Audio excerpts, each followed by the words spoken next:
Finally finished it. Sorry for taking so long. Gonna be multiple posts since it's pretty long. For context, this all happened in the Northwest Territories in like 2002. Closest town is around 30 miles away. Don't really know how to Greentext either. Hope it's fine. Be me, 19. Dad tells me granddad died, and after a while, we figure out he left me his old cabin. Think it's weird cause we never really talked. Figure it's because we were the only really outdoorsy people in the family. Never actually went there, but granddad lived there for a few years apparently. Super off-grid guy. Hated government and loved the wilderness. Hardcore survivor type shit. Had a shit ton of guns. Served in Korea. Loved shooting. Left a note with the will for me about the cabin, location, etc. Surprises me when I go on Google Maps to check the cabin or see if I can see it. No path visible, but the cabin is in a big ass field. Dad convinces me to head out there. Tells me it would be fun and it would be great to do in remembrance. Figure I'll take some friends since it's not that far from where I live, only a few hours drive. Finally get heading out that way with two buddies, Carter and Jay. I'm broke, so all I can bring is an old ass Enfield granddad gave me for my first gun. Jay goes full Chinese LARP in some old fucking Mao Halloween cosplay with a Glock 45 for some reason. Carter's a little normal but still brings some old .308 bolt action. Drive for about 3 hours from the starting destination before we reach the old road that head to the cabin. Can hardly see cause nighttime and snow coming down. Literally only light is the headlights and the stars, no moon, nothing else. Finish the drive down the old dirt road and the cabin gets illuminated by the headlights. Place is way bigger than I figured it would be. Think a 2-story house in the suburbs but cabin/wood made. Figure it's just an old picture and granddad did some renovation or something. Offload all our shit and head inside. No power, just a few candles. Whatever. We brought a shit ton of lights and a generator in the back of the truck. Leave Jenny outside, gas it up, and start hooking up the lights. Get the inside of the house done in about 20 minutes. Decide that's enough for the night. Only 2 bedrooms. Carter decides to sleep on the couch in the front room. Head to bed. Used to be my granddad's while Jay goes to the guest room. Room is dusty as fuck but pretty comfy. Set all my shit up inside, put all reliable Enfield up against the nightstand and head to bed. Switch off all the lights and fall asleep. Wake up to Jay, still in full Chinese LARP gear, in my room shaking my shoulder. The fuck you want, that MP3? Anon bro, I just heard something crunching in the snow, then the generator went off. Tell him it was probably just a coincidence. Oh fuck, there's totally apes out there. Think to myself it's probably someone fucking with us or some hobo trying to get us to fuck off so we can sleep in the cabin. Ask him if he saw anything out of the window since he placed a generator right out of his window. Fuck no, I'm not looking out my window when there's something out there. Call him an idiot and tell him to come turn the generator back on with me. I'm not going out there, fuck that man, I'll wait till morning. Call him a pussy and say I'll get Carter. Grab my rifle and flashlight, then head down to the living room to get Carter. Jay follows since his room is downstairs.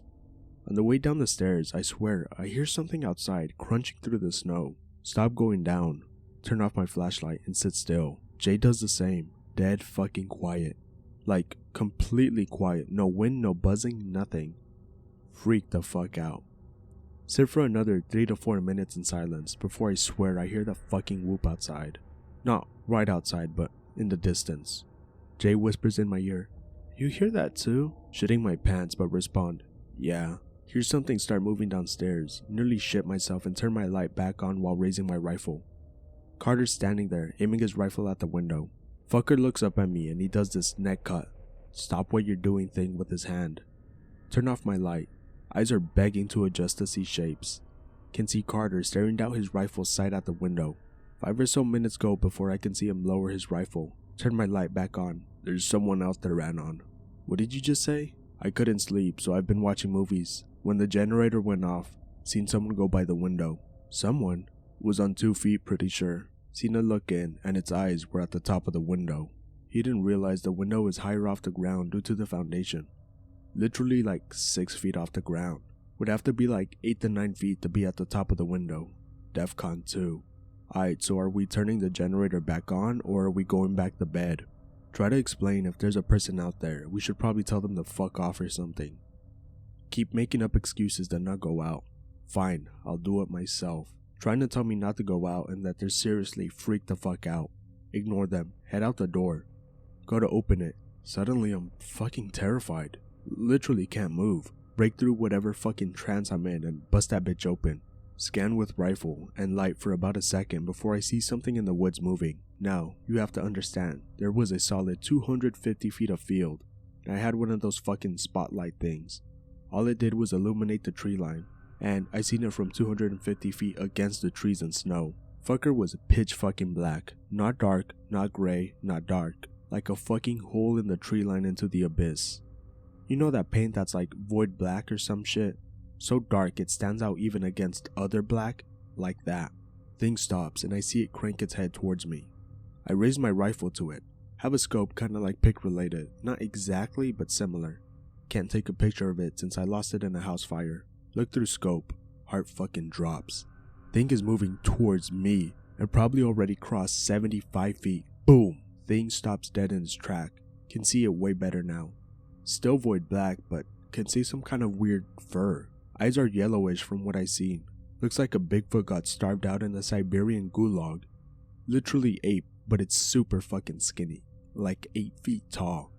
Thing looks back at me and lets out this fucking shriek. Not a roar, a shriek. I shit you not. This is what happened. Looking back on it, it's fucking hilarious, but in the moment, I probably gave my soul to. Jay comes flying out the door in full Mao cosplay and produces a Glock from the waist. Puts easily 10 shots down range. Can see the fucking thing trip and roll. Carter is firing from the window with the rifle. Scramble my ass back through the door.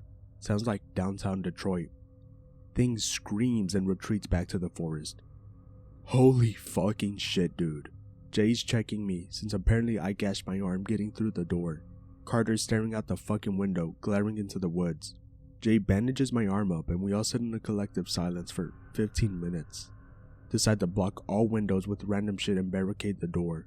Cue moving dressers and anything else big enough to block the windows to them, and moving a couch in front of the door. We all sit in the front room, behind a flip table. Literally the terrorists out of the Modern Warfare 2 house raid, if they knew 141 was coming. About an hour passes. Hear something coming up the window beside us. Hear it move to the front door. Thing lets out this ungodly howl. Scares the shit out of all of us. Things go quiet for about 3 minutes, other than the sound of crumpling snow. Hear probably 2 to 3 more things go to the door. Hear grunt. Things all start pounding on the fucking door.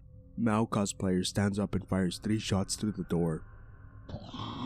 All collectively decide to move upstairs to the top of stairs. Set up at top of stairs.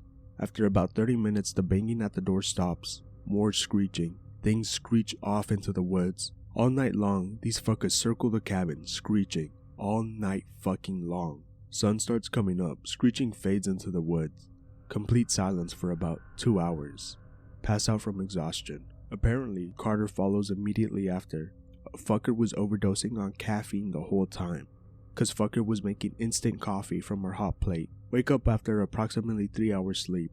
Not sure if dream or not. Sit in bed for like 5 minutes. Mao cosplayer knocks on the door and comes in. Talk for a while about what the fuck happened. Carter enters.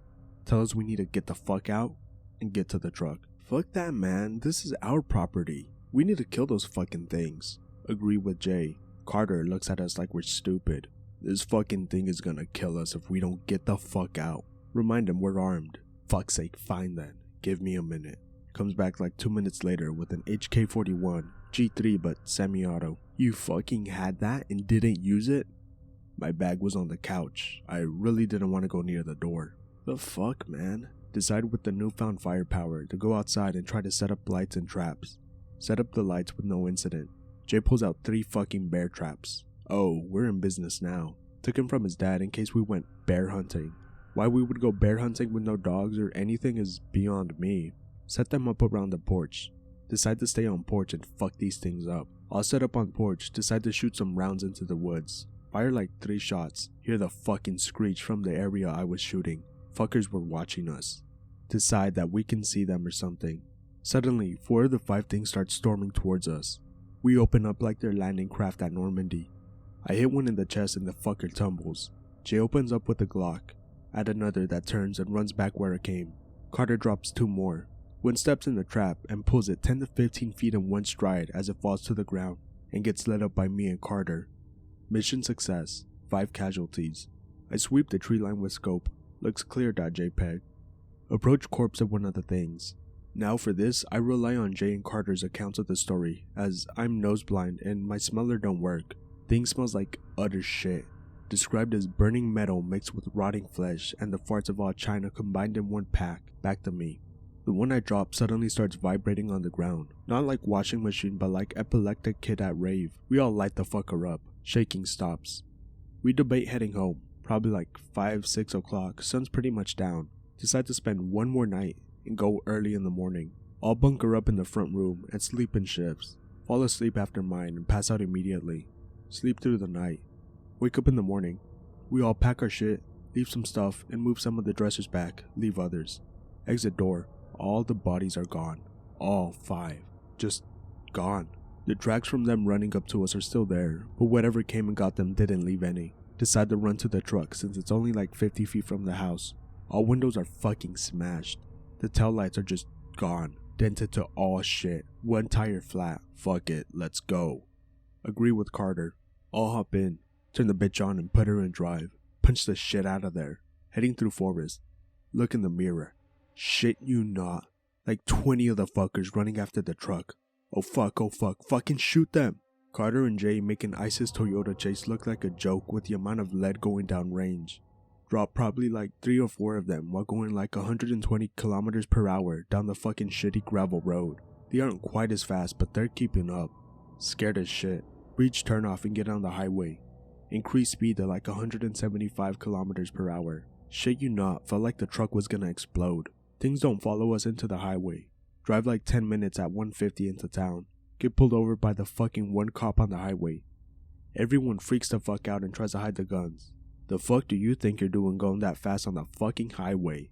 It's icy as fuck out here. Try to explain what just happened. Expect to get arrested for being high. Cops get real quiet.